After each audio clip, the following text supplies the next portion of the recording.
Entonces, nosotros la semana pasada, o mejor dicho, la clase pasada, ya estamos comenzando a hablar un poquito sobre los órganos y sistemas.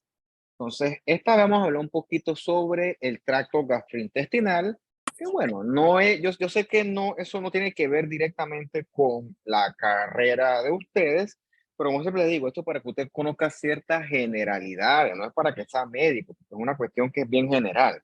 Es para que usted conozca algo de las terminologías y pueda más o menos enfrentarlo al día de la mañana que usted reciba pues referencias, que eso sí lo va a ver usted cuando le toque trabajar. Listo, ¿se ven las diapositivas ya? Sí, profe, sí se ven. Vamos a ver una vez a lo que vinimos. Pues entonces, hoy vamos a hablar del tracto gastrointestinal y la próxima clase hablamos del hígado y de las vías biliares.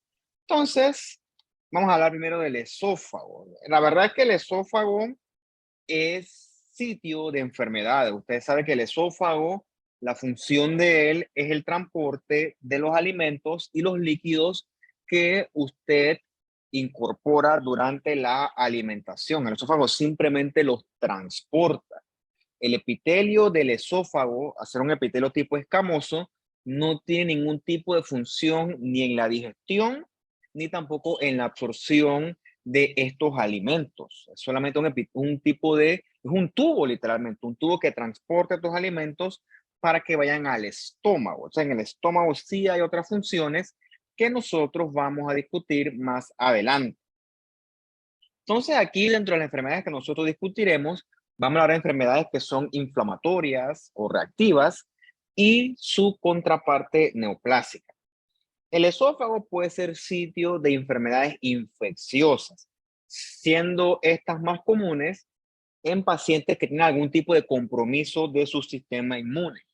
Siempre digo que el paciente clásico, este es un paciente HIV-Sida, paciente que tiene una debilidad del sistema inmunológico, o también, por ejemplo, un paciente que está en quimioterapia por algún cáncer, esos pacientes que están debilitados, un paciente muy viejito, muy ancianito, un paciente pediátrico muy chiquitito con algún tipo de debilidad de fondo. Pues estos pacientes son víctimas de estos gérmenes oportunistas. Recuerden que oportunista es un germen que normalmente a nosotros, que somos en papel sanos, no nos afectan, pero estos pacientes inmunocomprometidos, perdón, como su sistema inmune está debilitado, estos gérmenes sí los atacan y en ellos sí causan enfermedad. Y uno de los órganos que ataca es el esófago, que puede atacar, ¿no? El más común de esto es la cándida. La cándida es un hongo que normalmente pues es inofensivo, pero como el paciente SIDA, por ejemplo, sus defensas están bajitas, la cándida sí lo puede atacar. Y en ese sitio causa estas candidiasis esofágicas. O sea, esto que ataca es un esófago, visto en una endoscopía, ven el tubo muscular que representa el esófago, y ven estas placas blanquecinas. Eso es típico de candidiasis. Cuando uno ve esto, este hallazgo indica una candidiasis orofaringia, en este caso orofaringia esofágica. Entonces, con estas cosas indica inmunosupresión. Las placas de sodio blanquecino, que son pura masa inflamatoria, con células muertas y con hifas de este hongo. Ese paciente es HIV hasta que se demuestre lo contrario. Eso no debe pasar en una persona normal. Lo otro que puede atacar el esófago son estos virus que normalmente no atacan a un paciente o una persona sana. Este que está acá, estas células grandototas multinucleadas, esos corresponden con herpes. Antes de comenzar con esto, recuerda que en un microscopio tú no vas a ver un virus. Un virus es muy chiquitito para ver en un microscopio de luz. Tú lo que ves en el microscopio son cambios que causan estos virus a ciertas células. Son cambios citopáticos. En el caso del herpes, al herpes le gustan las células escamosas de esa mucosa esofágica. Entonces él se mete en estas células escamosas y provoca estos cambios. Las células se ponen multinucleadas y ves como los núcleos se ven casi como si fueran una ventana francesa. Se llama moldeamiento del núcleo y una especie de reforzamiento a la periferia de esos núcleos. Ese se llama la marginación de la cromatina. sea, que es un hallazgo clásico morfológico asociado a la infección por herpes. Lo otro que vemos son estas células grandototas. Estas son células grandototas, es un cambio citopático ejercido por el citomegalovirus. Al citomegalovirus le gusta, sobre todo, entre otras, principalmente le gustan las células endoteliales. Una enfermedad que sí es común en el esófago es el reflujo. Para que el reflujo consiste en el retorno de contenido gástrico hacia el esófago. El esófago es bueno resistiendo la abrasión de las comidas, pero él es muy sensible o él es muy débil frente a el contenido de ese ácido del estómago. Entonces, ese contenido ácido del estómago literalmente quema la mucosa escamosa del esófago y la inflama. Por lo tanto, le causa esofagitis. Entonces, una vez que te ocurra un reflujo porque tú vomitas, no pasa nada. O sea, no vomitamos todos los días, vomitamos ocasionalmente y en el contexto de ciertas circunstancias. Pero hay pacientes que si sufren un reflujo diario inconstante, se denomina enfermedad por reflujo gastroesofágico, todos los días, porque aquí, mira, aquí hay un esfínter. Un esfínter es una estructura muscular que cierra. Entonces, ese esfínter de ese paciente, ese esfínter esofágico inferior, va a tener un tono más débil y puede que no se cierre completamente. Y si no se cierra completamente, ese contenido ácido se va a comenzar a regresar. Entonces, esa debilidad constituye uno de los elementos más importantes de este reflujo crónico. ¿Dónde vemos eso? Por ejemplo, un paciente obeso, un paciente alcohólico, para variar, un paciente que tenga algún tipo de enfermedad del sistema nervioso, también a mujeres embarazadas por un tema mecánico del útero que empuja. O sea, esos pacientes pueden tener un reflujo que es crónico. Entonces, ese paciente se le regresa ese contenido ácido y eso quema el esófago, esa sensación de quemazón del esófago. El término correcto es pirosis. Entonces, el otro que puede tener es disfagia. Disfagia es dificultad para deglutir y puede tener una sensación así de sabor amargo en la boca. Lo otro es que eso duele y como esa estructura del esófago está ahí cercana al corazón, a veces ese dolor confunde con algo del corazón. El paciente piensa que chuzo, me duele el pecho, estoy infartando. Y realmente lo que él tiene es un reflujo, que nada que ver. Pues recuerda que anatómicamente todas esas estructuras pues son vecinas. Habiendo dicho esto, la lección hasta este punto es: no todos los dolores torácicos son igual a infarto. ¿Ok? Es cierto que hay que descartarlo en el contexto clínico adecuado, pero cuando a ti te duele el pecho, y sí, aquí se puso de ejemplo, tú no piensas ramplan en un infarto, hay otras causas. Recuerda que hay muchas estructuras anatómicas en esa región torácica. El paciente, entre otras cosas, se beneficia de estos inhibidores de la bomba de protones, siendo uno muy famoso, que yo apuesto que usted ha escuchado, uno muy famoso es el omeprazol, porque esos medicamentos lo que hacen es inhibir la secreción de hidrogenión por la célula parietal de la mucosa oxíntica del estómago, y entonces eso disminuye al final del día la producción de ácido. Y al disminuir la producción de ácido, eso entonces disminuye los síntomas. Hay otras recomendaciones al paciente, como que disminuya el consumo de alcohol por las noches, baje el consumo de café. Y en otras instancias, como el ácido se regresa de forma mecánica, cuando él se acuesta, el paciente también puede dormir semisentado, para que de forma mecánica, por un tema de gravedad, el contenido de este ácido pues no se regrese. Hay unas almohadas especiales, etcétera. Entonces, el problema de esto es, como les dije, que en un inicio el esófago se va a inflamar frente a ese ácido que se está regurgitando. Si eso ocurre 1, 2, 3, 4, 5 veces, pues no pasa absolutamente nada, fuera de los síntomas molestos propios de esa regurgitación de ácido. El problema viene cuando esto es crónico, ¿ok? Recuerda que el esófago no le gusta ese ácido y entonces el esófago comienza a tener cambios tipos metaplásicos. Aquí la mucosa escamosa estratificada del esófago, después de mucho tiempo de exponerse a este ácido tan irritante del estómago, cambia a un epitelio tipo intestinal, igualito al del colon. Un epitelio cilíndrico, simple, con células caliciformes y hasta tiene cilios. Este cambio a este tipo de epitelio intestinal se llama la metaplasia intestinal. ¿Ok? O en el esófago también es conocida como esófago de Barrett. Un esófago de Barrett significa que el paciente tiene mucho tiempo regurgitando ácido hacia el esófago y que no le ha quedado de otra a ese esófago que adaptarse. Recuerda que es un tipo de adaptación celular, la metaplasia. Cool. Parece que hasta este punto eso es una solución viable.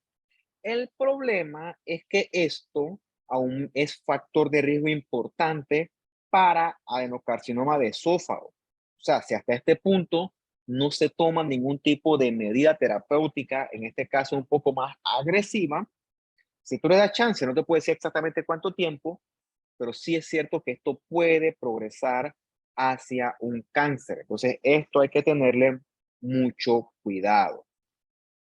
Bien, ahora sí pasando como tal a las neoplasias, en este caso malignas del esófago, las más comunes son las del tipo epitelial, siendo pues los dos tipos histológicos que encontramos nosotros serían el adenocarcinoma y también encontramos allí carcinomas escamosos, propios de la mucosa escamosa, pues, del esófago. Con respecto al adenocarcinoma, ya dijimos que surge en el contexto de un esófago de Barrett, que a su vez surge en el contexto de un reflujo gastroesofágico de mucho tiempo de evolución. Por lo tanto, los mismos factores de riesgo para el reflujo gastroesofágico eventualmente serán los mismos factores de riesgo para el adenocarcinoma de esófago. Entonces, esto es una enfermedad que cursa con ciclos largos, prolongados, de inflamación, reparación, adaptación. La inflamación continúa, o sea, es una mucosa que está bajo ataque constante, tanto así que al final, en ese epitelio hay cambios genéticos y epigenéticos que transforman ese epitelio a un adenocarcinoma, inevitablemente. Se asocia sobre todo a mutación del gen TP53. La contraparte sería un carcinoma escamoso. Este se asocia para variar a pacientes que fuman, será el principal factor de riesgo. Y en segundo lugar, pacientes alcohólicos, lesión cáustica, es por ejemplo un paciente que agarra y se toma un cloro, no sé, toma cloro. O sea, yo creo que antes de un carcinoma escamoso, pues hay otras consecuencias más agudas con un carcinoma.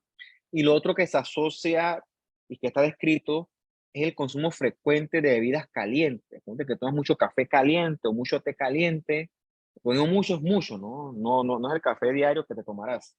Se asocia de alguna u otra forma porque es una cosa excesiva. También hay cierta relación con el carcinoma escamoso y el papilomavirus, pero las cepas de alto riesgo. En ambos escenarios, la clínica es similar. Recuerda que el esófago es un tubo que normalmente la luz tiene que ser permeable. Pero ¿qué ocurre en este carcinoma del esófago? En esos carcinomas, tanto el adeno como el escamoso, crece un tumor, una masa que estrecha la luz del esófago. Si el esófago está obstruido por una masa, dependiendo del tamaño, van a ocurrir dos cosas. El punto es que las dos cosas se asocian, o los dos elementos se asocian a que no se pueda el paso de sustancias. O sea, el paciente come y no puede deglutir porque tienes un tumor que te está obstruyendo el esófago.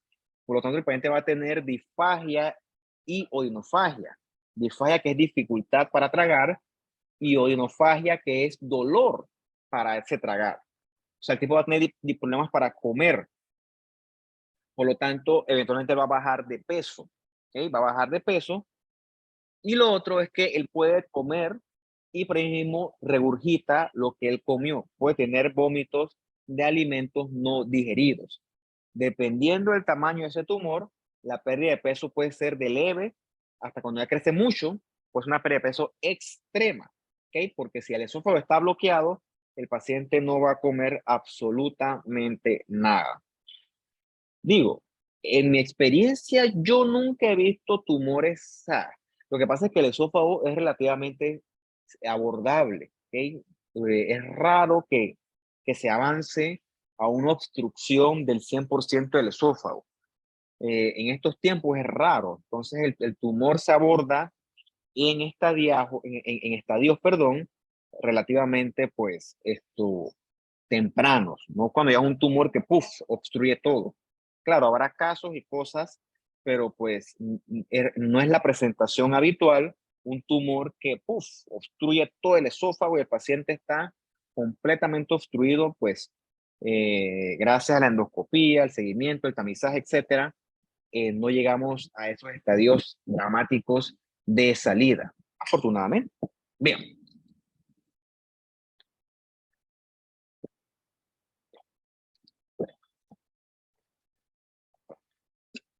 Ser loco. No aguanto el día. Saliendo del esófago, vamos entonces a aterrizar a el estómago. Bien. En el estómago, lo clásico que tú escucharás es la gastritis. La gente, de forma coloquial, habla mucho de que, ay, tengo gastritis, sufre gastritis. Y realmente eso sería un término que está mal utilizado. La gastritis es un diagnóstico clínico, endoscópico e histopatológico. O sea, al final del día, para un diagnóstico de gastritis, a ti te tuvieron que haber hecho una biopsia y en la biopsia se tuvo que haber evidenciado un aumento en el infiltrado inflamatorio de la lámina propia. Eso constituye un diagnóstico de gastritis.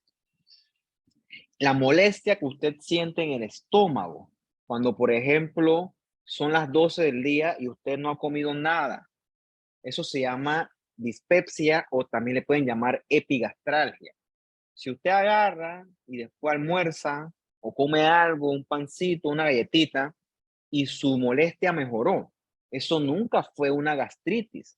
O sea, la gastritis no se va así por así. El paciente que tiene una gastritis real, esa gastritis es persistente y no se va a resolver hasta que no eliminemos la causa de base. Entonces, no utilice mal ese término de gastritis. Recuerda que tiene sus criterios y lo que la gente dice realmente es un síntoma. ¿Okay? Es un síntoma que el paciente refiere. Entonces, la gastritis real, eso no, o sea, eso requiere mucho más estudio para poder diagnosticarlo. ¿Por qué? Porque en la gastritis hay una lesión real a la mucosa del estómago, que por lo general se acompaña de neutrófilos, de una inflamación que es aguda, o en este caso le llamamos una gastritis que es activa. Recuerden ustedes que por ley histológica, en el tracto gastrointestinal, si encontramos en la lámina propia y en la submucosa cierta cantidad que es variable de células inflamatorias crónicas, leucocitos, encontramos linfocitos, encontramos células plasmáticas, encontramos eh, macrófagos también, entre otros mononucleares, también de repente eosinófilos, mastocitos. Todas esas celulitas forman parte del tejido linfoide asociado a mucosas. Eso en el tracto gastrointestinal es perfectamente normal. Lo que no es normal es encontrar neutrófilos, ya sea en esófago, ya sea en estómago o en cualquier región del intestino, tanto delgado como en el colon. Eso sería anormal. Si usted encuentra un neutrófilo allí, este neutrófilo está allí porque algo lo está llamando y algo está molestando. Entonces, eso es anormal. Si tú eres un neutrófilo, eso es patológico, eso es anormal. La gastritis, la causa más común, es el famoso Helicobacter, que sí existe y que bueno, cuando se diagnostica se erradica. pero cuando no se erradica, da bastante problema. Ahorita yo les voy a explicar por qué. Lo otro que yo me imagino que hemos discutido en un momento es el uso excesivo de AINES o también llamados antiinflamatorios no esteroideos, que eso usted también se enfrentará el día de mañana, porque esos AINES, el paciente, y uno también, ¿por qué no? A veces lo consume como si fueran pastillitas de menta. Todo lo que es ibuprofeno, naproxeno, todo lo que es diclofenaco, a ver cuál se me escapa por ahí, algún otro, siendo el más famoso de todos el ya conocido y reconocido Dorival. Cuando las personas usan mucho eso excesivamente, porque sí, son buenos, quitan los síntomas, mejora el dolor, mejora la inflamación. Sí, es bueno, pero como todos los medicamentos, siempre en exceso va a tener sus efectos no deseados. Ahorita vamos a discutirlo. Y uno de esos efectos es una gastritis, en este caso química.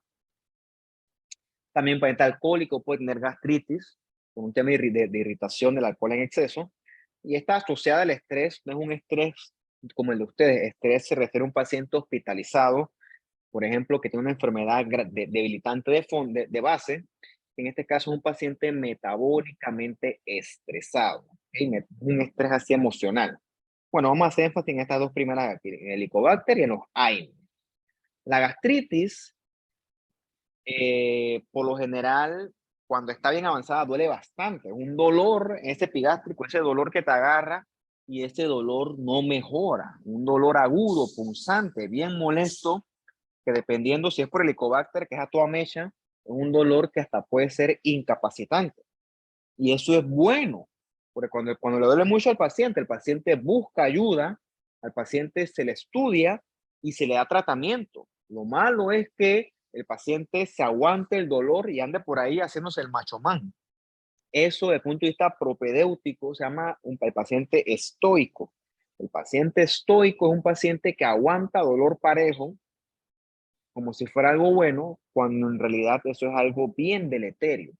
Porque mientras el paciente aguanta dolor, lo que sea que esté causando la enfermedad progresa, avanza.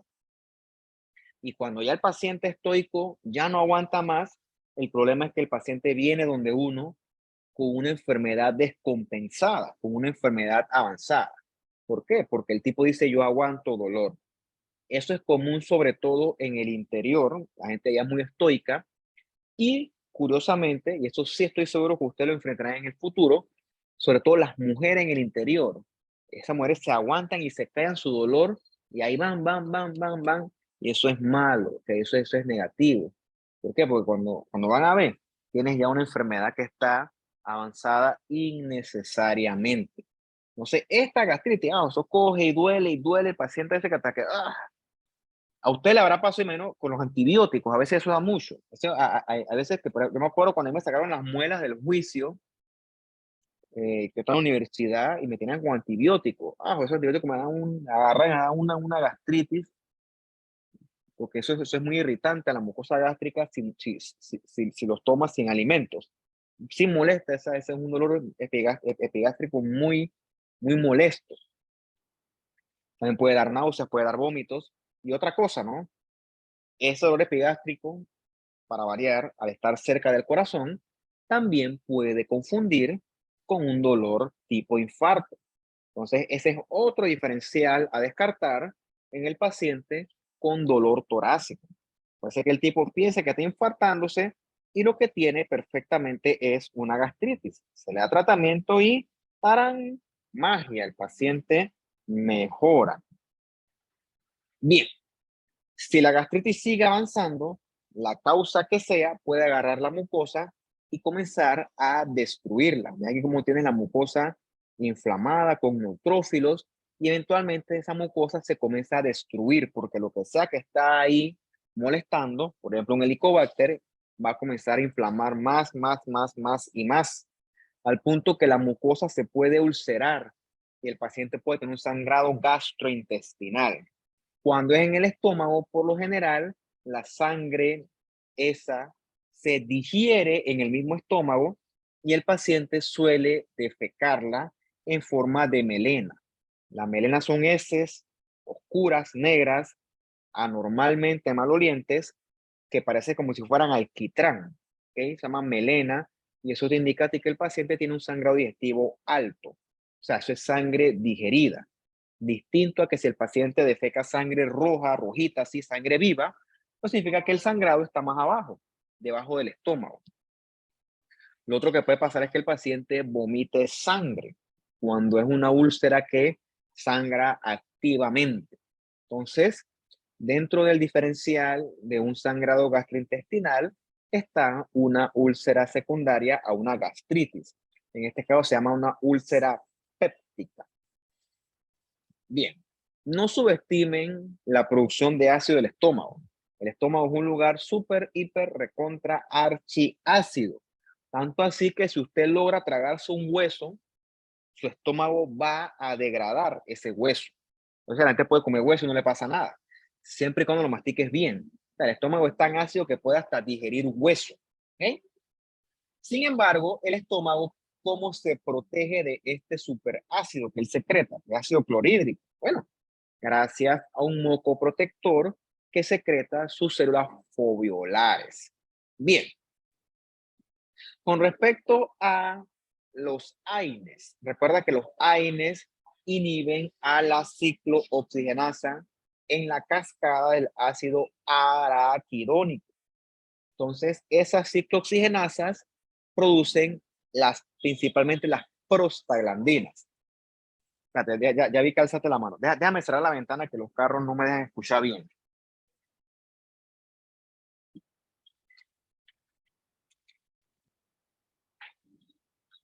A ver, ¿qué pasó, Javier Lescano? Profe, le iba a preguntar, ¿puede repetir cómo se llama la condición que confunden con la gastritis? Un ataque al corazón. Ah, no, ya sé. Epigastralgia o dispepsia. Que es un síntoma, el síntoma es ese dolor en el epigastro. Epigastralgia, epigastralgia de epigastrio y algia de dolor. O más fácil es dispepsia. Dispepsia es ese dolorcito necio de barriga, de estómago, ahí como que quema. Bien, entonces los AINES inhiben a parte de las prostaglandinas. Las prostaglandinas que conocimos nosotros en la clase de la inflamación, produciendo cambios vasculares, dolor, etcétera, esas prostaglandinas también estimulan a que estas células del epitelio de superficie del estómago secreten moco protector.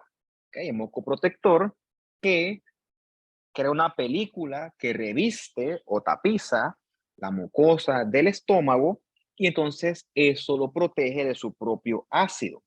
Si yo comienzo a tomar Dorival por mucho tiempo, por más de 5 días, sí, inhibo las prostaglandinas y sí, me reduce o me quita el dolor sintomático tan molesto, pero también hace que estas células foveolares dejen de secretar ese moco protector. Y sin el moco protector, mi estómago es víctima de su propia producción de ácido y el paciente le puede dar una gastritis. De hecho, hay gastritis bien descritas en la literatura, gastritis por AINES. Por eso que si tú te lees en la Dorival, te compras la cajetita, o cuando vayas al súper, te revisa los efectos adversos. Te dicen ahí no tomar por más de 5 días, porque tú lo tomas seguido por más de 5 días, le pegas a la producción de moco protector y te puede una gastritis química que si sigues tomando Dorival, porque es que es verdad, el medicamento es bueno, entonces eventualmente puede dar una úlcera que puede progresar hasta un sangrado digestivo. O sea, la cosa relajo no es. Entonces, todos los medicamentos se toman con su respectiva dosis. Recuerda que la diferencia entre un medicamento y un veneno es la dosis. En dosis ideales, todos los medicamentos son buenos, pero en dosis excesivas, todos son tóxicos hasta que se demuestre lo contrario. Y por tóxicos me refiero a que tienen efectos adversos asociados a dosis pues elevadas o excesivas. Del que vamos a hablar más es del Helicobacter. El Helicobacter, que hay varios, pero el más común es el pylori, él llega a tu mucosa gástrica y él tiene mecanismos que le permiten sobrevivir a ese ambiente ácido y tan hostil del estómago, sobre todo gracias a estas ureasas. Esto, vamos a hablar más adelante de él. Digo, obviamente el otro que puede causar gastritis es si tú accidentalmente te tomas un shot de ácido clorhídrico o un shot de cloro, definitivamente, y te va a producir gastritis y otras cosas. Así que yo te recomiendo que no lo hagas. Bien, esto que está aquí a la derecha es una mucosa gástrica, ¿ok? Probablemente una mucosa tipo antral. Entonces, en la lámina propia lo que se ve es un aumento discreto del infiltrado inflamatorio a nivel mononuclear. Y también se ve como rosado el fondo y hay como cierta separación de las glándulas. Esos son datos morfológicos de una gastritis crónica leve y también hay ciertos datos de atrofia. O sea que este estómago ya ha pasado por ciclos repetitivos de gastritis, reparación, gastritis, reparación. Entonces, como tenemos estas biopsias nosotros lo que hacemos es buscar si hay neutrófilos para ver si es una gastritis activa. Y lo otro que buscamos también en todas las biopsias de estómago, las biopsias gástricas, es si hay o no Helicobacter pylori. Eso lo vemos con una tinción amarilla que se llama Warthin-Starry. No sé si yo les puse aquí una Warthin. Ahí están los pylori. Los pylori son negritos en la Warthin-Starry y se ven en la superficie foviolar, en la luz glandular. Bien. Regresando al Helicobacter pylori, es la principal causa y también la causa más común de gastritis crónica, porque el Helicobacter, entre muchos otros mecanismos de producción de enfermedad, que yo no voy a entrar en un detalle tan fino porque eso es más de microbiología, infectología, etcétera, él provoca inflamación a la mucosa gástrica y esa inflamación eventualmente también se asocia a mayor producción de ácido. Y la combinación de esos elementos hacen que la mucosa se erosione y eso provoca mucho dolor. Eventualmente, esa mucosa puede pasar de simplemente estar inflamada a ulcerarse. Esa úlcera se llama úlcera péptica. Esa palabra péptica obedece a que esa úlcera se formó en el contexto de un exceso de secreción de ácido. Llaman a veces úlceras gastroduodenales porque pueden aparecer tanto en el estómago o en el duodeno y en ambos escenarios se asocian a la secreción excesiva de ácido, en este caso en el contexto de una infección por Helicobacter. ¿Cuál es el problema de esto? Que aquí es porque aquí sí es importante tenerle ojo al Helicobacter. Como eso provoca mucha inflamación, reparación, eso es años ocurriendo esto, por cierto. Llega un momento en que la mucosa del estómago no resiste más esto y le toca adaptarse. Entonces se transforma esa mucosa del estómago a una mucosa tipo intestinal. Esa es una metaplasia intestinal. Ese hallazgo de metaplasia intestinal en un estómago te indica a ti que ese estómago está siendo golpeado, es un estómago que está pasando problemas. Si eso sigue ocurriendo así, de esa forma, esa inflamación constante, ese estómago con metaplasia se puede transformar a un cáncer. Por lo tanto, la gastritis por Helicobacter no tratada con los años puede evolucionar a un cáncer de estómago. De aquí viene la relevancia de esto. O sea, tiene que tener cuidado porque no hay que, ay, yo estoy con gastritis, yo me la aguanto y la gastritis yo me la aguanto y se me quita y me va y me viene. No, porque hay veces que si tú no le pones ojo a eso, eso puede progresar y es raro, pero ha ocurrido. Yo he visto casos donde una simple gastritis por Helicobacter, te digo simple porque realmente es una cuestión que cuando se diagnostica, le dan tratamiento con antibióticos, con omeprazol, etcétera, y el paciente mejora como si nada. O sea, la mucosa gástrica se repara completamente y queda ese estómago prácticamente 0 kilómetros con el tratamiento. Todo lo que te ahorraste. Pero si el paciente no se trata a tiempo, eso puede progresar a un cáncer gástrico. De hecho, uno de los factores principales de riesgo por un adenocarcinoma de estómago, que es bien malo, por cierto, es un cáncer de ese cáncer es exquisitamente agresivo, es eso, infección por Helicobacter. Por eso hay que tenerle cuidado a esto. O sea, no jueguen con la gastritis. No es una cosa que se debe subestimar. Eso ocurre mucho, por ejemplo, en la persona que está estresada. Cuando estás muy estresado, dejas de preocuparte por tu salud y dejas que las cosas de salud avancen, y cuando vas a ver, ya tienes una enfermedad avanzada. Entonces, esas son estas cosas que debes tener cuidado, porque la enfermedad, cuando vas a ver, ya está a 1000 kilómetros por hora y ya es tarde para prevenir. Bien, el Helicobacter tiene muchos mecanismos para adaptarse a vivir el estómago. Tiene flagelos, tiene estas ureasas que hacen como una casita alrededor de él. Tiene estas adhesinas que hacen que él se pegue a esa mucosa esa mucosa gástrica. Y también, como toda buena bacteria patógena, produce toxinas. ¿Okay? Bien, lo bueno de esto es que, reitero, esto es muy sintomático. Una persona con gastritis por Helicobacter, eso hasta que le coge el dolor, y bueno, tú vas al médico y hay muchas herramientas útiles para el diagnóstico de estas gastritis por Helicobacter. Hay serología, hay test de aliento, y en última instancia te hacen una endoscopía, que aquí en Panamá lo hacen. Aquí en Panamá, provincia de Panamá. No me consta en las otras provincias. Por aquí nosotros decimos, cualquier cantidad de biopsias gástricas con sospecha de gastritis por Helicobacter. Al paciente le hacen la endoscopía, le toman la muestra, nos la mandan a nosotros, la vemos, diagnosticamos la gastritis, buscamos los Helicobacter, al paciente le dan tratamiento para Helicobacter y ya, santo remedio. Por lo tanto, herramientas para detectarlos y tratarlos hay, y bastantes. Mira, este es el problema, ¿no? Esto que está aquí es una mucosa gástrica, y ves las caliciformes. Son las caliciformes. Como si fuera un colon, como si fuera un intestino. Eso es lo que ocurre en el contexto de una gastritis que ya ha evolucionado a metaplasia intestinal. El problema es que esa metaplasia intestinal está en un factor de riesgo para transformación a cáncer. Y vas a ver que aquí sí hay uno que otro neutrófilo, y hay un aumento en el infiltrado inflamatorio crónico de este tejido. Entonces, esto que está aquí es una gastritis crónica, por lo menos moderada, activa, porque tiene neutrófilos. Y esto tiene datos de metaplasia intestinal, en este caso completa.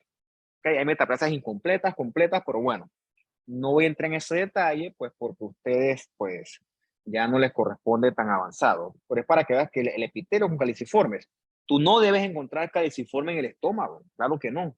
Cuando te encuentras caliciforme en el estómago, eso es una metaplasia intestinal y eso es patológico. Bien.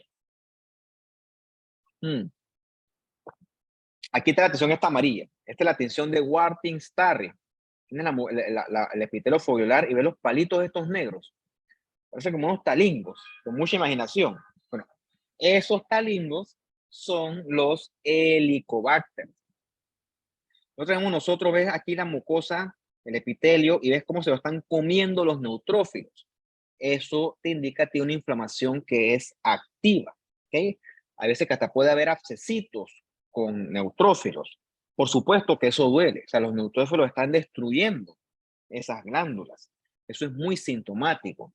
Y encuentras aumentos de los linfocitos, las plasmáticas, los macrófagos, y reitero, puedes encontrar esta metaplasia intestinal.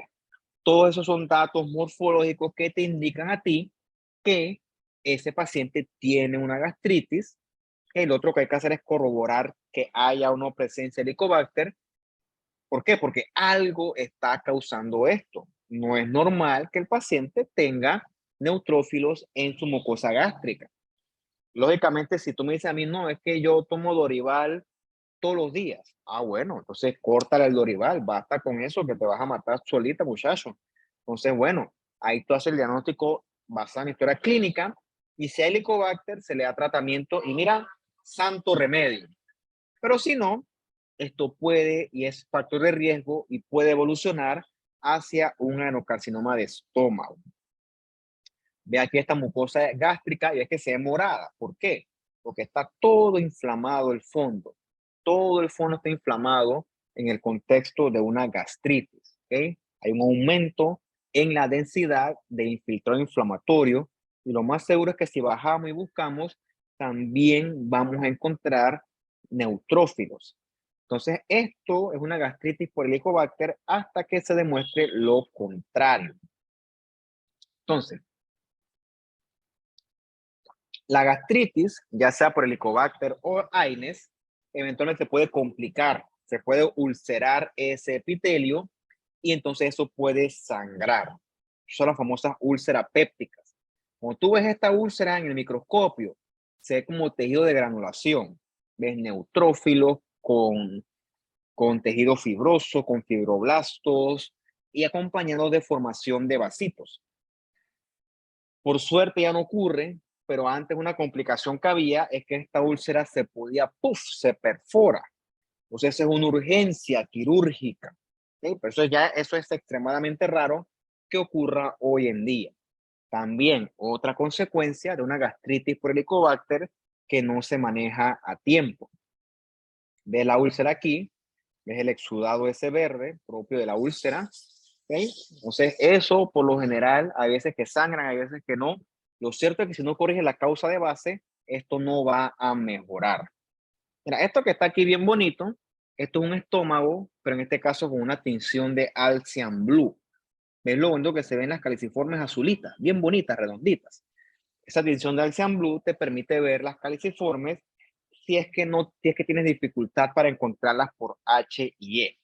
Entonces, este es un cambio asociado a esa gastritis por Helicobacter. Recuerda, cuando tú ves la metaplasia intestinal esta, que también se le denomina en cierto contexto atrofia a la mucosa gástrica, esto es factor de riesgo para cáncer de estómago. Entonces, esto hay que tratarlo y hasta cierto punto es reversible si erradicamos el Helicobacter. ¿Qué ocurre? Si el Helicobacter sigue ahí, entonces eso va a causar mucha inflamación con acumulación de radicales libres, va a haber eventualmente acumulación de alteraciones genéticas y eso puede llevar a displasia, ¿ok? La displasia, que es esta que vemos acá, en la displasia ves que está todo más oscuro. Los núcleos están hipercromáticos, están estratificados, hay mitosis, hay cierto grado de atipia y esta displasia puede seguir avanzando y se transforma eventualmente en un cáncer invasor como tal. Entonces, esta progresión es lo que nosotros queremos evitar. Bien, saltando un lado la gastritis, vamos al otro que son los pólipos gástricos. Un pólipo es un sobrecrecimiento de la mucosa. Una bolita, una montañita de mucosa que pues es una masita que del punto de vista clínico y endoscópico confunde a veces con otras cosas. No todos los pólipos son cáncer. La mayoría son pólipos que obedecen a causas reactivas. Uno bien común es este pólipo hiperplásico.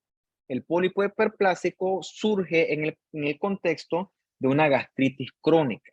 Recuerda que la gastritis inflama, la mucosa se repara, inflama, repara, y esos ciclos interminables lo que hacen es que la mucosa pueda comenzar a protruir y formar una lesión polipoide. Este que está aquí a la derecha es un pólipo gástrico. Se caracteriza porque tiene ves el epitelio de superficie como es profundo, ¿okay? Parece como si fuera un corcho, un sacacorcho que se mete. Se llama hiperplasia foveolar. O sea, las glándulas se ponen hiperplásicas en respuesta a esa inflamación constante. Lo otro es que se ve morado la lámina propia, eso está muy inflamado y también hay glándulas quísticas dilatadas. Todo eso son cambios hiperplásicos reactivos que surgen en el contexto de una gastritis, asociada también, para variar, a Helicobacter pylori. No es un pólipo maligno, es un pólipo de naturaleza inflamatoria y reactiva. Eso sí, cuando son muy grandes, 1.5 es polipote, ¿no? Eso sí tiene cierto riesgo de transformación displásica. El otro pólipo que ocurre es el hermanito de él, que es el pólipo de glándulas fúngicas. Este se caracteriza por un montón de glándulas, en este caso la mucosa oxíntica, glándulas que son quísticas y dilatadas. Este no tiene nada que ver con gastritis.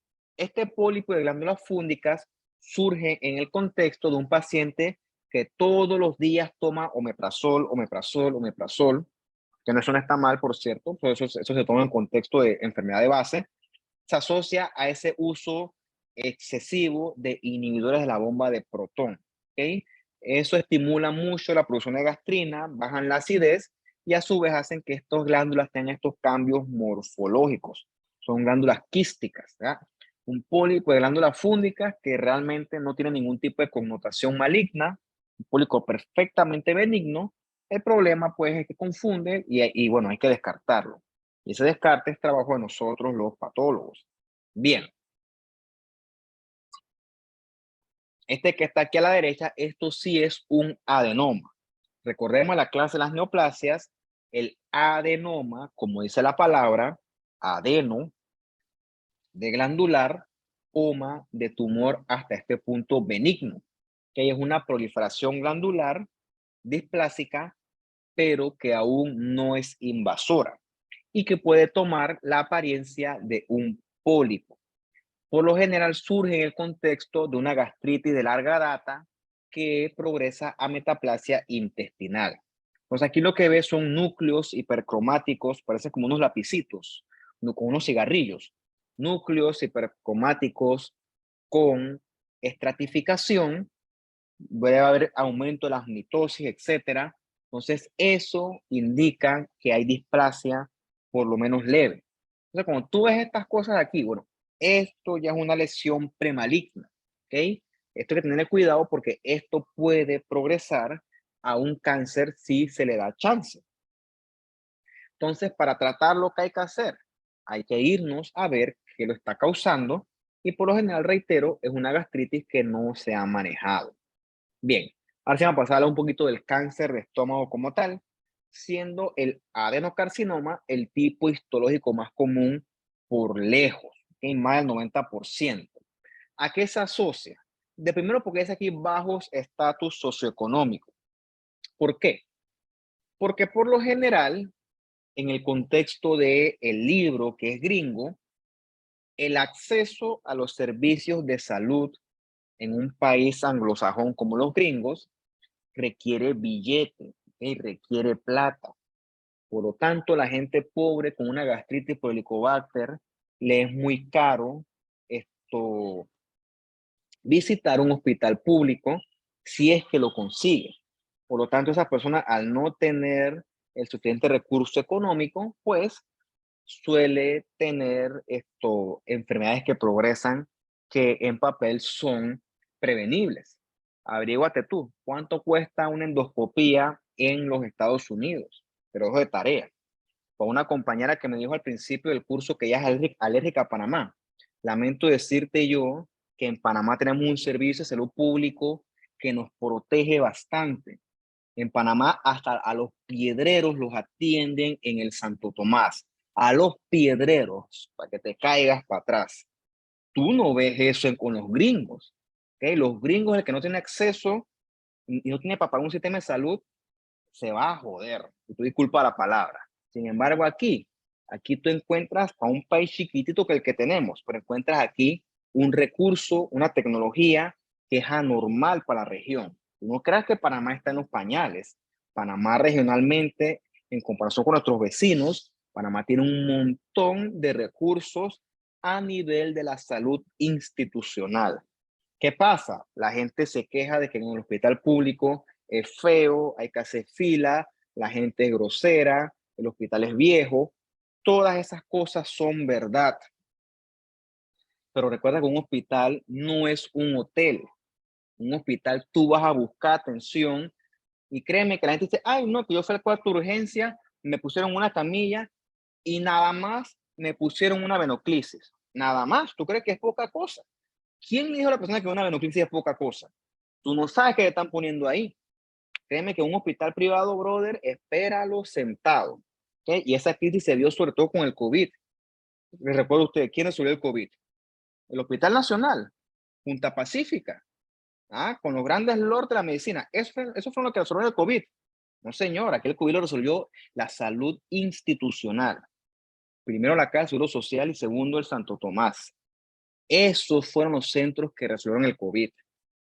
Por eso que aquí hoy en día el COVID es una anécdota que recordamos con dolor, pero al mismo tiempo con satisfacción de que ya lo superamos, porque el sistema de salud resolvió. Y te lo digo así porque recientemente estuve en Perú y en Perú esa gente sí los azotó el COVID. Allá la gente sí se moría a otro nivel, hay que comprar oxígeno, la gente en la calle. Aquí no pasó eso, porque la salud pública resolvió. Entonces, no es personal, pero tú me dices que tú eras alérgica a Panamá, es porque lamento decirte que tú no conoces el país, no conoces muchas cosas, y la verdad es que te exhorto a que veas en el tema de salud, veas en verdad qué hay aquí, qué no hay, y te vas a dar cuenta. Y mira, yo pensaba así, yo pensaba que el sistema de salud era una porquería, pero conociéndolo a todos estos años y siendo parte de él, me doy cuenta que no es el mejor, pero resuelve y bastante. No solamente al pobre, a todo el mundo. Entonces, por eso es que sí, es bonito criticarlo, pero vete a otro país para que tú veas. ¿Ah? Vete a otro país para que tú veas la realidad de otros países y la comparas objetivamente con la realidad de Panamá. Entonces, y se lo exhorto a todos. Es importante conocer lo que tenemos nosotros aquí en nuestro país. Aquí tú vas al seguro y digo, no te la harán mañana, pero te hacen tu endoscopía con tu cuestión y lo que pagas se deduce tus cuotas. Si es que pagas, si no es que eres dependiente. O sea, es un sistema que por lo menos en esta vida seguirá vigente. No sé en 100 años, pero en esta vida, la mía, por lo menos el seguro social seguirá existiendo. Entonces, por eso es que le dice bajo estatus socioeconómico, porque la gente con poco recurso no tiene acceso al sistema de salud y por lo tanto una gastritis de monte por helicobacter, y no es regaño por cierto, es anécdota, una gastritis por helicobacter progresa dramáticamente a un cáncer, mientras que el tipo pudiente con su seguro privado, o que es otro billete por cierto, ese tipo se hace su endoscopía, se hace su tamizaje, cool, tranquilo. Pero el pobre, acá que no le alcanza ni para la comida ni para la familia, y para variar se llena de hijos, porque es lo mejor que pueden hacer, ¿qué le va a alcanzar por una endoscopía? Entonces se muere con su cáncer a otro nivel y deja poco de gente que perpetúa el ciclo. Entonces ahí vienen las clases sociales. Bueno, eso es otro tema. Por suerte en Panamá esto no es tan marcado. Esto sí es más marcado hacia las áreas periféricas, donde el acceso a los sistemas de salud es mucho más limitado.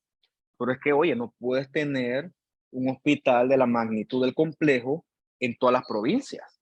O sea, económicamente eso no es sostenible. De más está decirte a ti que todo esto ocurre en el contexto de una gastritis. Yo creo que eso ya lo he dicho bastante a lo largo de la clase. ¿Qué ocurre? Este cáncer, los síntomas son muy sutiles. Los síntomas son igualitos a los de cualquier gastritis. Entonces, en cuanto a la clínica, los síntomas, eso no aporta mucho. Y por lo general, cuando es evidente es porque el paciente está muy avanzado, mucha pérdida de peso, la gente está en los huesos, flaquito, pues sangrados. Y bueno, esto es más común, sobre todo en Japón. En Costa Rica también es anormalmente común el cáncer de estómago. En Panamá, por suerte, pues sí hay, pero no es que full común. Entonces, todo esto se ha mejorado muchísimo gracias a la endoscopía. ¿Okay? La endoscopía ha ayudado a detectar estos cánceres en estadios lo más temprano posible. Esto que está acá un estómago abierto, la mucosa gástrica con sus pliegues o rugas, y ves estas lesiones ulceradas con las flechitas amarillas. No son lesiones macroscópicamente sugestivas de cáncer de estómago. Bien, como todos los cánceres, no hemos llegado a un tratamiento como tal porque son enfermedades molecularmente heterogéneas. Clínicamente, morfológicamente son parecidas, pero molecularmente son distintas. Por eso es que son muy difíciles de tratar y por eso es que el pronóstico y el tratamiento varía de paciente a paciente. Hay mutaciones asociadas al cáncer de estómago, se asocian entre ciertas familias, son los cánceres hereditarios, Son curiosos, pero existen. Hay uno muy curioso que es el cáncer asociado a la mutación del gen CDH1. Ese gen codifica la ecaderina. La ecaderina probablemente usted la conoció cuando dio histología. La ecaderina forma parte de las uniones intercelulares de las células epiteliales que mantienen cada celulita firmemente adherida una con otra. Cuando el CDH1 está mutado, la ecaderina es anormal y la célula, ¡puf!, se separan unas de otras. Entonces, esa mutación CDH1 se asocia a los adenocarcinoma gástrico tipo difuso o también conocido como con células en anillo de sello. Entonces, es una mutación. Hay otros asociados a la mutación de los genes APC, o sea, esos son sobre todo los tipos intestinales.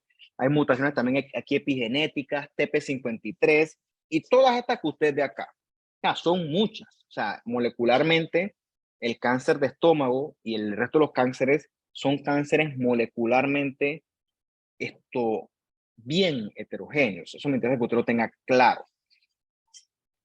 Entré en detalle con esto, bueno, esto es mucha ciencia ficticia y no viene al caso con su curso. Lo que sí me interesa que usted conozca son los factores de riesgo. Recuerda, el Helicobacter pylori no tratado es factor de riesgo para el cáncer. Otro virus que se asocia al cáncer es el Epstein-Barr. Se asocia con ciertos cánceres gástricos que tienen entonces una morfología con mucho infiltrado linfocítico. Bien, los cánceres gástricos se pueden asociar en base a sus cambios o hallazgos morfológicos. A veces nosotros en el microscopio utilizamos la clasificación de Lauren. Personalmente yo uso más la de la OMS, pero Lauren es más fácil. Lauren te lo divide en los adenocarcinomas tipo intestinal, que son así como son glándulas neoplásicas irregulares. Ves que los núcleos están estratificados, las glándulas son de una morfología distinta, ¿okay? Son glándulas que se están metiendo, están infiltrando al estroma, perdón. Entonces, este es un adenocarcinoma tipo intestinal, ¿ok? Gástrico en este caso. ¿Por qué? Porque cuando veamos el cáncer de colon, morfológicamente es idéntico a este, por eso que se llama tipo intestinal. La contraparte son estos que tú ves acá. Son estas células discoesivas. Estas son las famosas células en anillo de sello. ¿Por qué se llaman así? Bueno, que tú habrás visto Game of Thrones, los anillos estos que utilizaban para sellar las cartas, que tenían como una cera de vela que ponían y le ponían un sello. Bueno, supuestamente el que descubrió esto, o lo describió por primera vez, le pareció que estas celulitas parecían células con morfología en anillo de sello. Son células grandototas con mucha producción de moco intracelular que lo que hacen es desplazar el núcleo hacia la periferia. Entonces, eso le da esa apariencia en forma de anillo de sello. Entonces, este cáncer, con estas células que ves que están separadas, son pobremente cohesivas. Este es el que se asocia a esa mutación de gen CDH1, ¿ok? Entonces, también clínicamente esto provoca, eso infiltra mucho, ¿ok? Y recuerda que esas células neoplásicas, esas células al estroma no le gustan, y el estroma entonces cambia, se convierte en un estroma fibroso, bien denso. Se llama reacción desmoplástica o desmoplasia. En el caso de los anillos de sello, clínicamente genera esta linitis plástica, que es que la pared del estómago está toda rígida, porque es una infiltra densamente, ¿ok? Eso es lo que se ve en el tipo difuso o con células en anillo de sello. Bien, el cáncer gástrico, el problema es el estadiaje. O bueno, el problema es diagnosticarlos en estadios avanzados. Recuerda que para estadiar esto es importante que usted conozca la histología de estos tumores, del estómago normal. Y así tú determinas el estómago, el cáncer, hasta qué capa del estómago infiltra. Porque si infiltra más profundo es de peor pronóstico. Así infiltra su mucosa, capa muscular, es algo, pero entre más profundo infiltre, peor es el estadiaje porque pone al paciente en mayor chance de hacer metástasis y bueno, todo eso conlleva a un peor pronóstico. Entonces, si es un cáncer temprano, se opera y puede que al paciente le vaya bien, pero cuando ya es un tumor que es avanzado, pues el pronóstico es un poco más, bastante limitado. Bien, vamos a tocar, a tomar hasta aquí unos 3 minutos, quizás 4, y seguimos entonces con el intestino delgado y el colon.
Vamos a continuar entonces. Vamos a ver esto ya relativamente más rápido. Vamos a ver un poquito el intestino delgado. Y aquí la más común enfermedad de aquí, aparte que hay infecciones, etcétera, que provocan diarrea, lo más común es la enfermedad celíaca, que está bastante de moda debido a las personas sienten que son intolerantes al gluten. La verdad es que en mi experiencia eso pues no es tan común, porque realmente el gol estándar para esto es el hallazgo de cambios morfológicos a nivel de una biopsia de duodeno. Y realmente eso es relativamente raro. Yo creo que la gente exagera y quizás por moda le gusta decir que no son tolerantes al gluten. Bueno, tantas cosas que se asocian a eso. Lo cierto es que esto ocurre en una persona que tiene una predisposición genética y genera anticuerpos contra esa transglutaminasa que tiene que ver con el metabolismo de la gliadina del gluten. Entonces, esa transglutaminasa tisular, los anticuerpos contra ella se pueden medir a nivel de la sangre en estudios serológicos y también los anticuerpos contra la gliadina. Entonces, el paciente con enfermedad celíaca, cuando come gluten, ese ataque inmune a su mucosa intestinal le provoca síntomas como dolor, distensión y sobre todo diarrea. Y como él le molesta comer, eventualmente se asocia a cierta pérdida de peso. Entonces, ¿qué cambio vemos nosotros en la enfermedad celíaca? La mucosa intestinal que debe tener una arquitectura vellosa, se aplana. ¿Ves cómo está toda aplanada?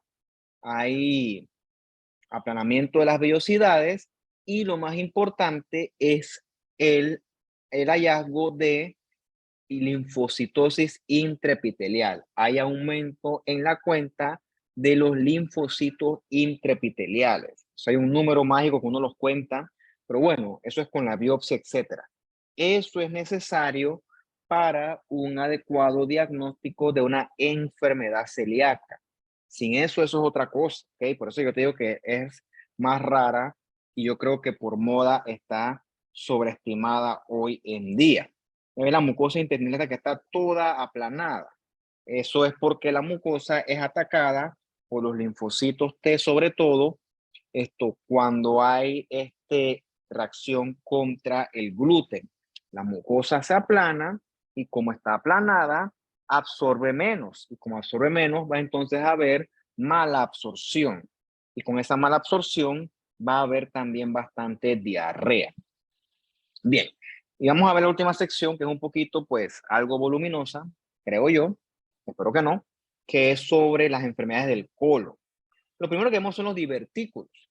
Los divertículos, para que tú te lo imagines, es como si, por ejemplo, tú vas en tu carro ahorita y plucutu, caes en una alcantarilla sin tapa. ¡Oh, qué cabreación! Y se le hace un huevo a la llanta. Eso sería un divertículo.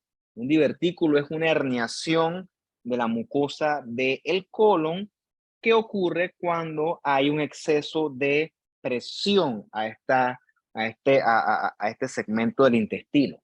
Eso ocurre, por ejemplo, en las personas con estreñimiento. Cada vez que vas al baño tienes que hacer mucha presión y después de años de eso hace que aparezcan estos divertículos. También se enamoran embarazadas, por ejemplo, pero sobre todo más en el contexto de estreñimiento.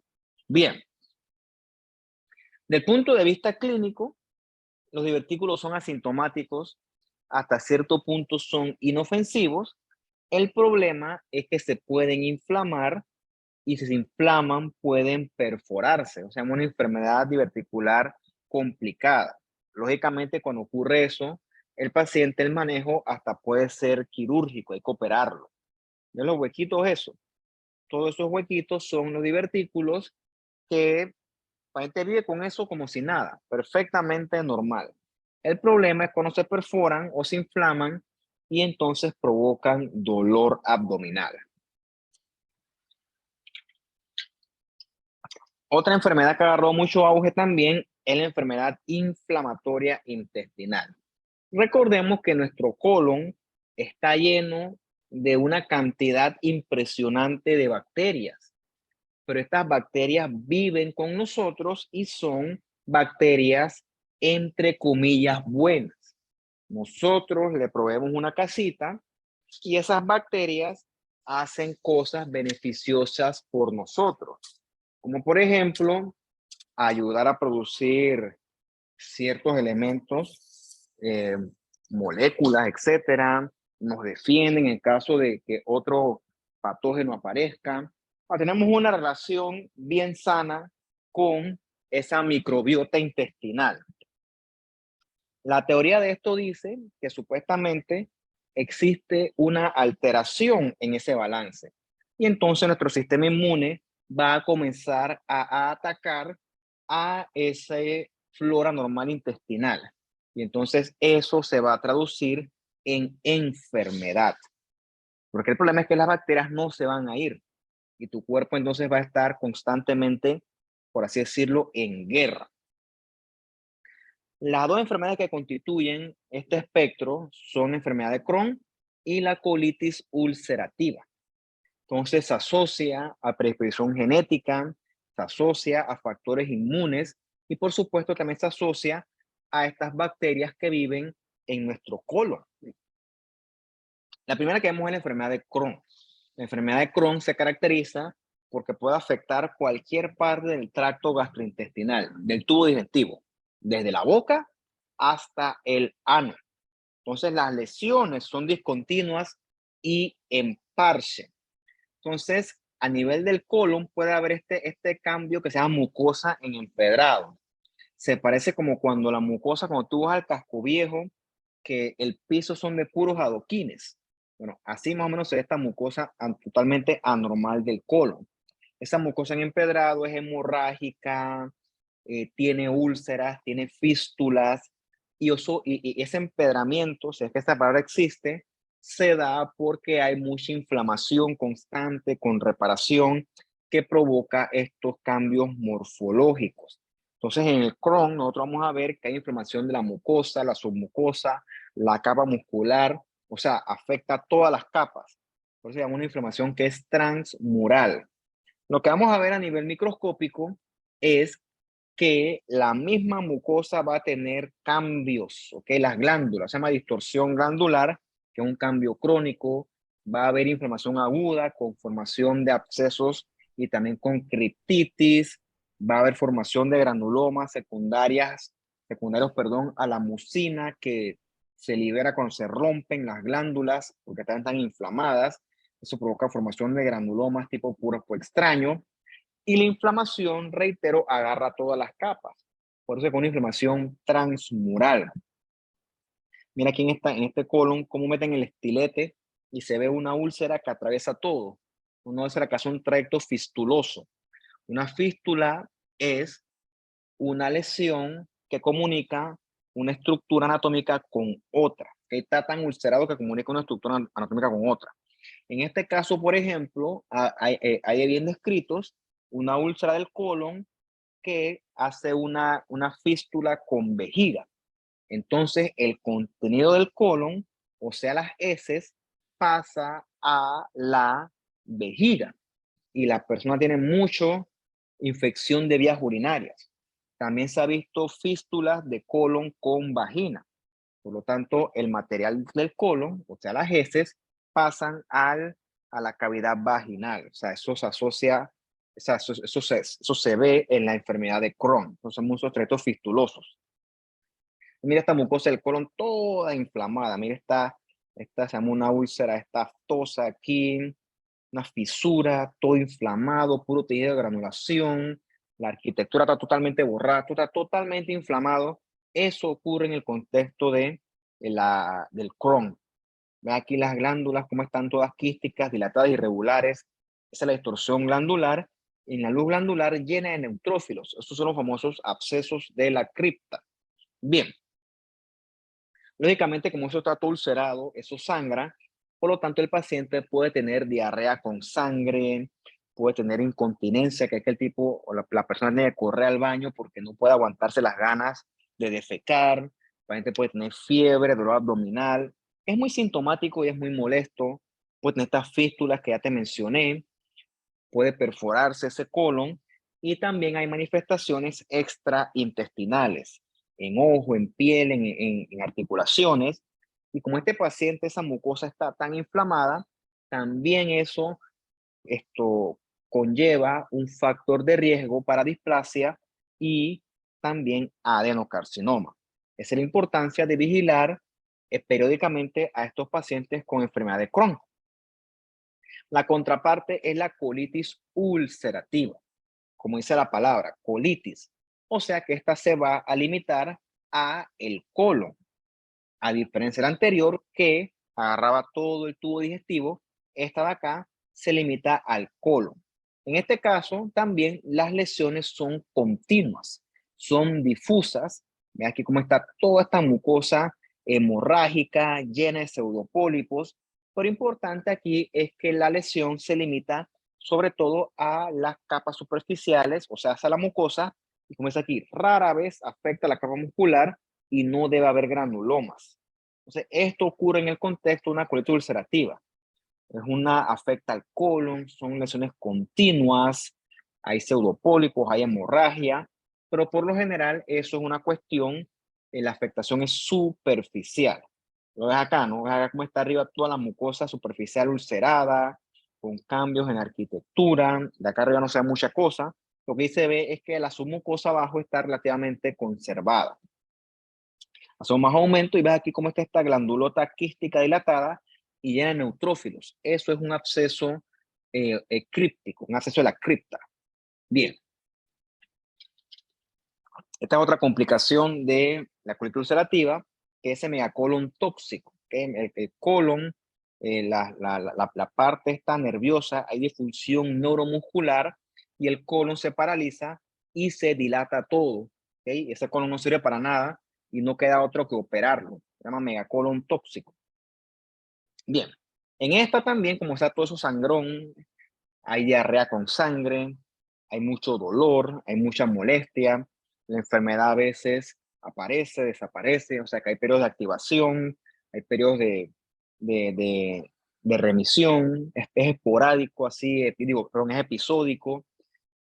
El paciente se beneficia de que le hagan la resección quirúrgica del colon, y al igual que la anterior, esta inflamación constante conlleva riesgo y transformación a displasia y cáncer. Por eso es que hace falta monitorizarlo con biopsias periódicamente. En el colon también aparecen pólipos, ¿ok? De los neoplásicos, los más comunes son los hiperplásicos. Son pólipos chiquititos, menos de 0.5 centímetros. Son estos que están así como bastante caliciformes. Son propios del colon izquierdo. Y bueno, no tienen ningún potencial maligno. Los otros que ocurren son estos pólipos inflamatorios que se asocian a exceso de inflamación que dan esa apariencia polipoide. Otros que encontramos son estos amartomatosos.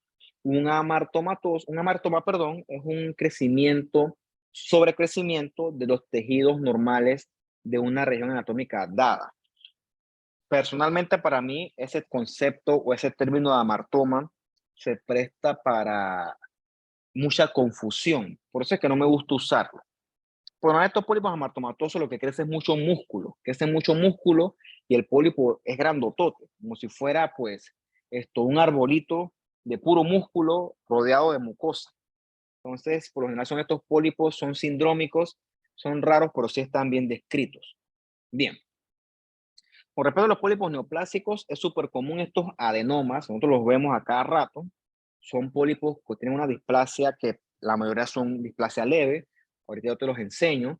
Es importante porque estos hay que vigilarlos con colonoscopía para descartar que ese pólipo no se convierta en un carcinoma que invada, en este caso un adenocarcinoma, que entonces requiera una conducta quirúrgica más agresiva.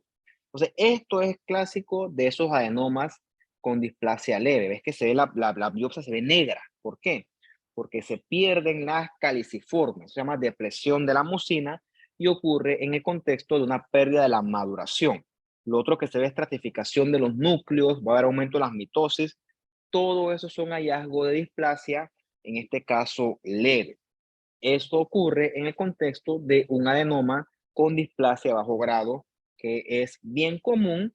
Eso no es cáncer, es una lesión premaligna que realmente el manejo es con vigilancia periódica y con biopsias control. Bien.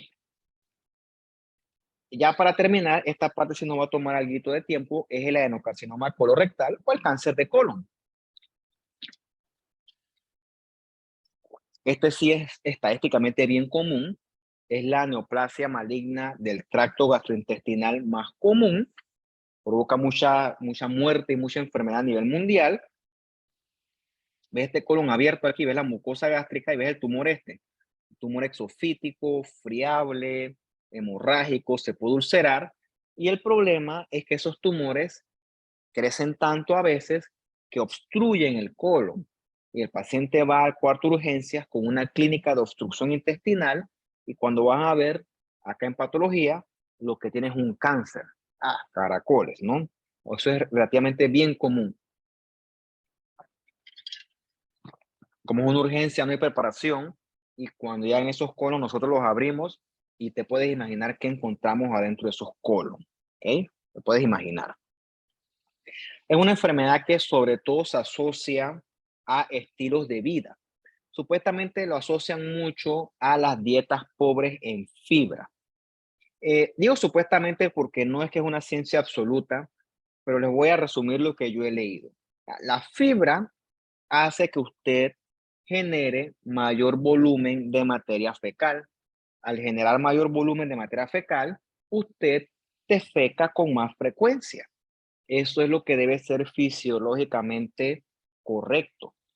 Una dieta pobre en fibra representa heces duras y más chiquitas. Teóricamente, esas heces duras y más chiquitas pasan más tiempo en contacto con la mucosa del colon y ese contacto constante y más prolongado lo que provoca es mucha irritación a la pared del colon y con años de que eso ocurra, hay mucha inflamación, con reparación, con cambios tipo reactivos y por eso es que esto se asocia a la aparición de estas lesiones neoplásticas en el colon. Lo mismo de siempre, eso no ocurre de hoy para mañana, eso es años que esto ocurre. Reitero, es lo que he leído, no es que esto es una cosa 100%. Bien, al igual que su contraparte, el estómago, es una enfermedad muy heterogénea desde el punto de vista molecular. Hay alteraciones tanto genéticas como epigenéticas y vamos aquí a resumir brevemente las más importantes. La principal es esta vía APC beta-catenina, que es la secuencia clásica donde la enfermedad progresa de un adenoma hacia un adenocarcinoma. Es la más común y se asocia a la mutación del gen supresor tumor APC. ¿Qué ocurre? Ese APC es un regulador clave, ¿ok? O sea, se encarga de ser un gen supresor de tumor. Entonces, en esta vía APC beta-catenina, se pierde la función de la APC y se acumula mucha beta-catenina. Resumidamente, el efecto neto es que eso va a promover mucha proliferación. Y esa proliferación se traduce en crecimiento celular no controlado. No contento con eso, se asocia también a mutaciones como la KRAS, que peso por peso la mutación esta KRAS es el gen más mutado en los cánceres en seres humanos. Esa mutación KRAS promueve el crecimiento celular y previene la apoptosis. O sea, todos son elementos que se asocian a proliferación celular sin control. También se asocia a esto, los cánceres de colon, a la mutación para variar de TP53, que creo que nosotros hemos estudiado bastante bien en lo que va del curso. También encontramos a nivel epigenético que hay inestabilidad microsatélite o que puede haber. De forma resumida, porque esto es bastante tedioso, esto se asocia a eventualmente deficiencias en la reparación del DNA. ¿Ok? Por lo tanto, estos cánceres pueden tener un DNA que no se puede reparar, un DNA que eventualmente será defectuoso, sobre todo asociado a mecanismos epigenéticos, sobre todo estos microsatélites. Entonces, eso también se asocia a proliferación en estos tipos de tumores. Para resumirlo y no hacerlo tedioso, porque bueno, ya la clase está un poquito prolongada. Esta que está acá es la vía del APC, la vía clásica que involucra el APS y la beta-catenina, CARRAS también en la progresión de adenomas hacia carcinomas invasores, y está acá que la vía de los microsatélites y la inestabilidad microsatélite, que se asocia sobre todo a la vía de los adenomas estos acerrados. Bien, este que está acá es un clásico cáncer de colon. Lo ves que es muy parecido al adenocarcinoma tipo intestinal que vimos al principio de la clase. De hecho, morfológicamente son idénticos. Por eso es que al de estómago, cuando se ve así, se le llama tipo intestinal. ¿Qué tenemos nosotros aquí? Un montón de glándulas neoplásicas irregulares que están creciendo en un patrón infiltrante. O sea, esto se está metiendo en las capas profundas y mira cómo ya aquí prácticamente llega e infiltra hasta la grasa. Entonces, eso le da al paciente un estadio más conservador, perdón, más reservado, porque es un tumor que invade, un tumor infiltrante. Esto que está aquí es un adenocarcinoma infiltrante o invasor. Entonces, como al estroma no les gusta ese cáncer invadiendo, el estroma reacciona y se pone muy fibroso. Esa es la famosa desmoplasia. Y esa desmoplasia es lo que le conlleva al tumor ese crecimiento como masa como tal. Aquí las masas están creciendo, que son exofíticas, ulceradas, son friables y pueden crecer tanto que a veces obstruyen el colon en su totalidad. Como eso está en el colon y eso sangra, el paciente puede tener sangre oculta en heces, lo otro es como una masa que obstruye, el paciente puede tener heces como el diámetro de un lápiz. Entonces, eso se llama cambios en hábitos intestinales. O sea, esas heces con menor volumen, junto a otros síntomas, orientan a descartar un cáncer de colon. Para variar como en todos los cánceres, hay que determinar esto hasta dónde invade, hay que ver si hay metástasis. Por ejemplo, mira este hígado que está acá, este es un hígado, y todo eso es amarillo, todo eso es metástasis de cáncer de colon. Lógicamente este hígado está todo minado, entonces eso es propio de un paciente con un pronóstico reservado, o sea, un mal pronóstico. Y esta última, pues para no quitarle protagonismo, porque es algo que usted escuchará, la clásica apendicitis aguda. ¿Ok? ¿Ves el apéndice acá? ¿Y ves esto que está aquí blanquito? Eso es exudado fibrinoso. Eso está inflamado agudamente. Es común en pacientes jóvenes, principalmente hombres. Y el problema del apéndice es que en esa región abdominal, o sea, en la fosa ilíaca derecha, hay muchas estructuras anatómicas que pueden confundir con apendicitis, sobre todo en las mujeres. En las mujeres que tienen control abdominal, hay que primero hacer una prueba de embarazo, porque hasta que se demuestre lo contrario, esa mujer está embarazada y lo que puede tener, por ejemplo, es un embarazo ectópico creciendo en la trompa.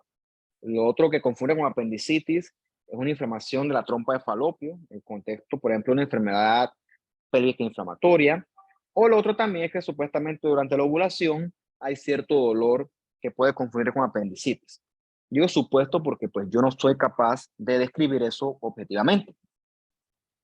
El apéndice, ¿por qué se inflama? Porque hay materia fecal que se impacta y la obstruye, o sea, un fecalito.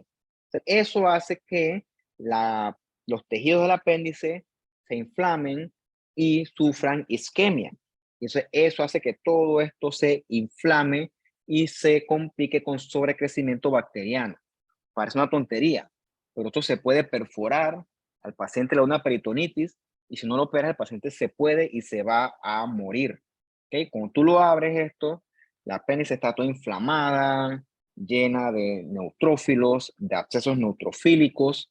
Eso es clásico el apendicitis. ¿Verdad? Que el apéndice la ves y es como está toda inflamada. ¿Okay? Sobre todo neutrófilos en la capa muscular son criterios de apendicitis. ¿Okay? Vamos a llegar hasta aquí hoy, porque después sigue el hígado y las vías biliares y el páncreas. Esto es lo que corresponde para la clase de hoy. ¿Tienen preguntas, dudas, comentarios?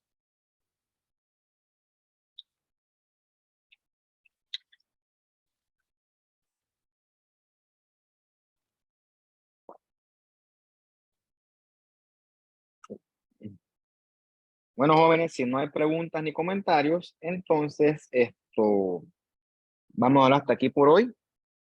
el cuestión, el taller de esta semana, del domingo, pues, corresponderá solamente yo quiero poner nada más en neoplasia, porque siento que ese tema hay que reforzarlo un poquito, así que vamos a hacerlo full de neoplasias, y bueno, si Dios quiere, espero que quiera, lo discutiremos con calma el lunes. Entonces, igual, pues, ahora yo solo escribo, les chateo, les aviso, y bueno, chao, cuídense y que estén bien. Hasta luego. Igual, profe, hasta luego. Profe. Chao. Luego.